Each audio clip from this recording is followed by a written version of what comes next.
दोस्तों, इस वीडियो में सबसे पहले तो मैं आपको एक छोटी-सी खुशखबरी के बारे में बताने वाला हूँ और उसके अलावा कुछ ख़ास किस्म के टेक न्यूज़ के बारे में भी बताने वाला हूँ।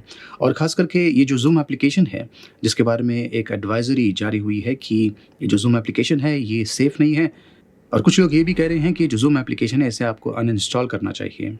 मैं आपको एक चीज़ बता दूँ कि अगर आप स्मार्ट हैं, तो आपको ये सब चीज़ें करने की ज़रूरत नहीं है। और वो कैसे?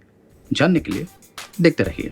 नमस्कार दोस्तों, मैं हूँ गोगी और चलिए सबसे पहले मैं आपको वो जो छोटी-सी खुशखबरी है, उसके बारे में बताता हूँ जो कि लॉकडाउन से रिलेटेड है।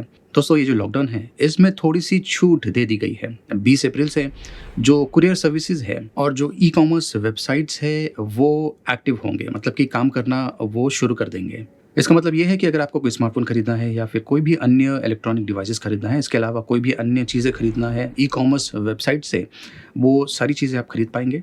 वैसे आप लोगों को तो पता ही है कि फ़िलहाल तो जो एसेंशियल सर्विसेज़ है, वो ही सिर्फ़ कुरियर हो रहे हैं, लेकिन वो भी लिमिटेड मात्रा में। मतलब कि ये जो सर्विसेज़ है, मतलब कि फ्लिपकार्ट है या फिर अमेज़न है, ये सब जगह पर ये जो एसेंशियल सर्विसेज़ है, इन्हें प्रोवाइड नहीं कर रहे। लेकिन 20th अप्रैल से इनकी जो डिलीवरी सिस्टम है, ये एक्टिव हो जाएँगी।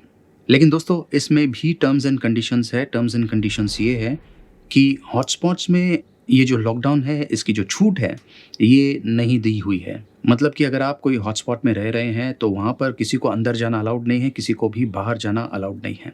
तो वहाँ पे उदाहरण के तौर पे अगर आप एक मोबाइल फ़ोन ऑर्डर करते हैं, तो वो मिलना बहुत ही मुश्किल होगा। तो डेफ़िनेटली ये खुशखबरी है, छोटी-सी है लेकिन खुशखबरी है।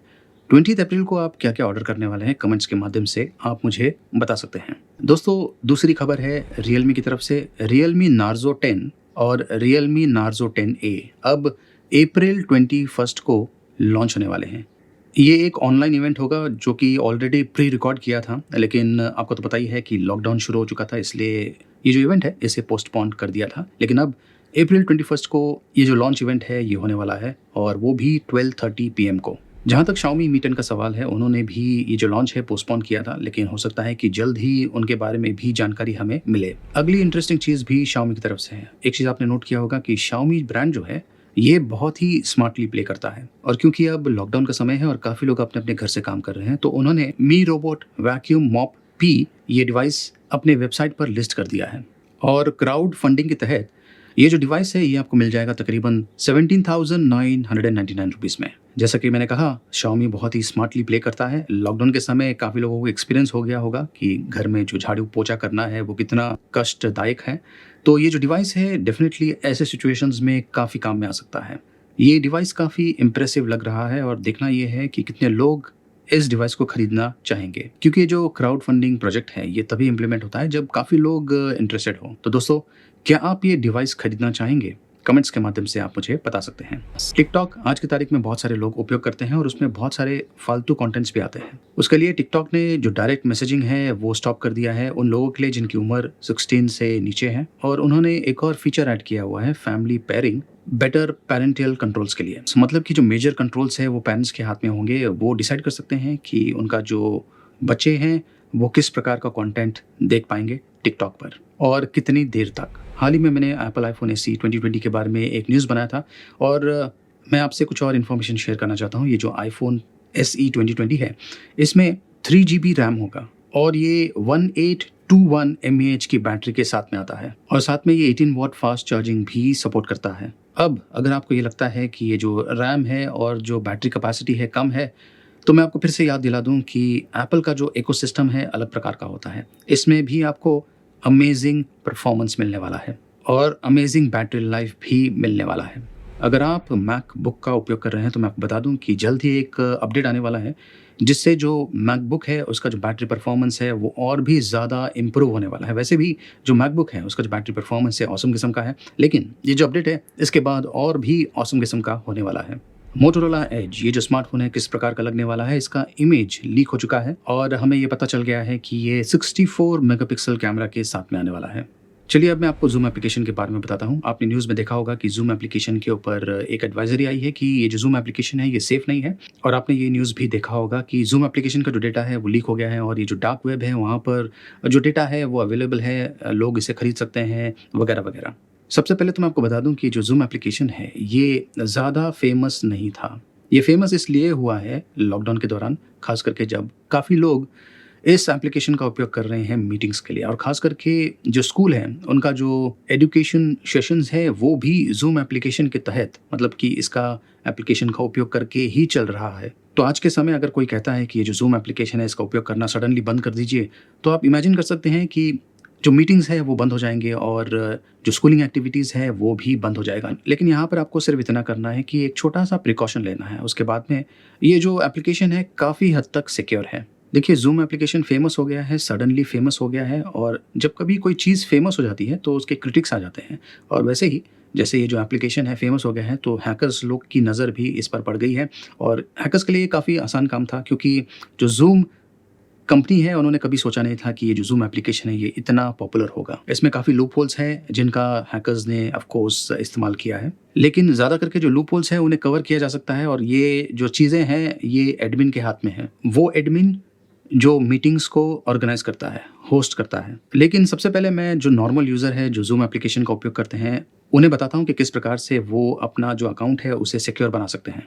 सबसे इम्पोर्टेंट चीज़ ये है कि जब कभी आप इस प्रकार के एप्लीकेशन का उपयोग करते हैं, तो अगर वहाँ पर साइन इन बाय गूगल का ऑप्शन है या फिर साइन इन बाय फेसबुक का ऑप्शन है, तो उसका आप उपयोग कीजिए। मैंने एक वीडियो बनाया था जिसमें मैंने आपको बताया था कि जो जीमेल अकाउंट है उसे आप किस प्रकार से सिक्योर बना सकते हैं। उसका लिंक मैंने यहाँ पर दिया हुआ है, आप चेक कर सकते हैं। तो जब आप साइन इन विद गूगल का उपयोग करते हैं, तो उसमें आपको ज़ूम एप्लीकेशन में अकाउंट बनाने की ज़रूरत नहीं पड़ती है। मतलब कि जो ज़ूम एप्लीकेशन है ऑटोमैटिकली आपका जो अकाउंट है, कुछ डेटा गूगल एप्लीकेशन से लेके बना देता है। लेकिन एक बहुत ही इम्पोर्टेंट चीज़ मैं आपको बताना चाहता हूँ कि जब कभी आप साइन इन विद गूगल का उदाहरण के तौर पे उपयोग करते हैं, तो जो ऑथेंटिकेशन होता है वो गूगल की तरफ से होता है। और जब ऑथेंटिकेशन सक्सेसफुल हो जाता है, तो गूगल जो है ये एक तरह से टोकन भेजता है ज़ूम एप्लीकेशन को। तो आपका जो पासवर्ड है, गूगल पासवर्ड, वो कभी भी गूगल इन एप्लीकेशन को पास ऑन नहीं करता है। हमेशा एक नया टोकन भेजता है, जिससे जो एप्लीकेशन है उन्हें ये पता चल जाता है कि आप लॉगिन हो चुके हैं। तो मान लीजिए अगर आपका जो ज़ूम एप्लीकेशन का डेटा है वो हैक हो जाता है, तो जो हैकर है उन्हें आपका पासवर्ड नहीं मिलने वाला है। जैसे कि मैंने कहा, गूगल हमेशा एक टोकन भेजता है, एक नया टोकन हर बार। लेकिन दोस्तों, मैं अलग प्रकार के ट्रिक का उपयोग करता हूँ। मेरे पास 2 गूगल अकाउंट्स हैं। एक मेन अकाउंट है जिसका मैं ख़ास करके जहाँ पर भी मुझे लगता है कि उस मेन अकाउंट का उपयोग करना चाहिए, तो वहाँ पर मैं उस मेन अकाउंट का उपयोग करता हूँ। और जहाँ पर भी मुझे लगता है कि जो एप्लीकेशन का मैं उपयोग कर रहा हूँ, जैसे कि ज़ूम एप्लीकेशन, क्योंकि इस एप्लीकेशन को मैंने कभी भी पहले उपयोग नहीं किया है। मेरा जो बेटा है उसका जो स्कूलिंग सेशन चालू है उसके लिए ही उपयोग कर रहा हूँ। तो वहाँ पर मैंने जो मेरे पास जो सेकेंडरी ईमेल है, जो कि इतना इम्पोर्टेंट नहीं है, उसका मैं उपयोग करता हूँ। और ये जो सेकेंडरी ईमेल है, इसमें मैंने फेक डेटा डाला हुआ है। आप भी इस प्रकार के 2 अकाउंट्स बना सकते हैं। एक मेन अकाउंट है जो बहुत इम्पोर्टेंट है, और दूसरा एक डमी अकाउंट कह सकते हैं। और जब कभी आप इस प्रकार के एप्लीकेशन का उपयोग कर रहे हैं जहाँ पर आपको कॉन्फिडेंस नहीं है, वहाँ पर आप ये जो डमी अकाउंट है इसका उपयोग कर सकते हैं। अब ये अकाउंट की ज़रूरत क्यों है? क्योंकि काफ़ी एप्लीकेशंस में आपको वेरिफ़िकेशन करना पड़ता है, तो उसके लिए एक ईमेल की ज़रूरत पड़ती है, तो ये डमी अकाउंट का आप उपयोग कर सकते हैं, और इसमें आप फेक डेटा डाल दीजिए, कोई इश्यू नहीं है। तो अगर ये जो अकाउंट है ये लीक भी हो जाता है तो आपको कोई नुकसान नहीं है। दूसरा ऑप्शन ये भी है कि जो ज़ूम एप्लीकेशन में उसमें आप मैनुअली अपना अकाउंट क्रिएट करें, और जो डमी ईमेल है उसका उपयोग करके आप वेरिफिकेशन कर सकते हैं। इस प्रकार से आप हमेशा स्मार्टली प्ले कर सकते हैं। और जहाँ तक ज़ूम एडमिन का सवाल है, जो मीटिंग्स को होस्ट करते हैं, उन्हें कुछ प्रिकॉशंस लेना पड़ेगा जिससे वो अपना जो मीटिंग है उसे और भी सिक्योर बना सकते हैं। हाल ही में ऐसा हुआ था कि यूके गवर्नमेंट का एक सेशन ज़ूम एप्लीकेशन पर शुरू हो चुका था, और उन्होंने अपना जो स्क्रीनशॉट है वो ट्विटर पर शेयर किया था। अब ट्विटर पर जो स्क्रीनशॉट शेयर किया था उसमें बहुत सारे आईडीज़ थे जिनका मिसयूज़ हो सकता था। तो बहुत ही इम्पोर्टेंट है कि ये जो ज़ूम एप्लीकेशन जब कभी आप उपयोग कर रहे हैं, तो इनका जो डेटा है या स्क्रीनशॉट्स है, इन्हें आप सोशल नेटवर्क्स पर शेयर मत कीजिए। देखिए, ज़ूम एप्लीकेशन में ऐसा होता है कि जो मीटिंग होस्ट करता है, वो एक तो मीटिंग क्रिएट करता है, उसके बाद में उसका लिंक जो है वो अपने जो पार्टिसिपेंट्स हैं उनको भेजता है। अब ये जो पार्टिसिपेंट है, अगर इस लिंक को किसी सोशल मीडिया पर शेयर कर देंगे, तो कोई भी इन मीटिंग्स में एंटर कर सकता है। तो जो ज़ूम एडमिन्स हैं उन्हें क्या करना है? पहली चीज़ तो ये है कि जो मीटिंग्स हैं उन्हें पासवर्ड प्रोटेक्शन प्रोवाइड करना है। मतलब कि जो यूज़र्स हैं, अगर उनको एंटर करना है तो उन्हें पासवर्ड पता होना चाहिए। ऑफ़ कोर्स आपको ये जो पासवर्ड है इन्हें दूसरे लोगों को सेंड करना पड़ेगा, लेकिन अगर वो जो व्यक्ति है वो सोशल नेटवर्क्स पर ये पासवर्ड को लीक कर देता है तो आप कुछ नहीं कर पाएँगे। लेकिन उसके अलावा और भी ऑप्शंस हैं। दूसरा ऑप्शन है ऑथेंटिकेट यूज़र्स, मतलब कि सिर्फ़ जो साइन्ड इन यूज़र्स हैं उन्हें ही अलाउ करना चाहिए। और एक और इम्पॉर्टेंट चीज़ ये है कि जब एक मीटिंग क्रिएट हो जाता है और एक पर्टिकुलर टाइम पर वो मीटिंग शुरुआत होने वाली है, तो जब तक होस्ट आता नहीं है तब तक किसी को भी अलाउ नहीं करना चाहिए मीटिंग जॉइन करने के लिए। ये बहुत इम्पोर्टेंट है। एक और बहुत ही इम्पोर्टेंट स्टेप ये है कि जो मीटिंग है उसे आप लॉक डाउन कर सकते हैं। मतलब कि एक पर्टिकुलर टाइम के बाद जब आपको लगता है कि सारे पार्टिसिपेंट्स आ चुके हैं और आगे चल के कोई भी पार्टिसिपेंट्स उस मीटिंग में नहीं आने वाले हैं, तो वो जो मीटिंग है उसे आप लॉक कर सकते हैं ताकि कोई भी अन्य पार्टिसिपेंट उस मीटिंग में आ नहीं पाएगा। तो ये भी एक बहुत ही बढ़िया सिक्योरिटी ऑप्शन है। इसके अलावा बहुत सारे ऑप्शंस हैं और काफ़ी जो ऑप्शंस हैं वो ज़्यादा करके डिसेबल्ड होते हैं। लेकिन इन ऑप्शंस का उपयोग करके आप जो मीटिंग है उसे और भी सिक्योर बना सकते हैं। ख़ास करके जो फाइल ट्रांसफ़र ऑप्शन है उसे आप डिसेबल कर दीजिए। आप रैंडमली जनरेटेड आईडीज़ का उपयोग कर सकते हैं। और जो एडमिन है उसके पास ऑप्शन होता है कि जो पार्टिसिपेंट है अगर वो कुछ न्यूसेंस क्रिएट कर रहा है तो आप उसे रिमूव कर सकते हैं। तो दोस्तों, टेक न्यूज़ में इतना ही।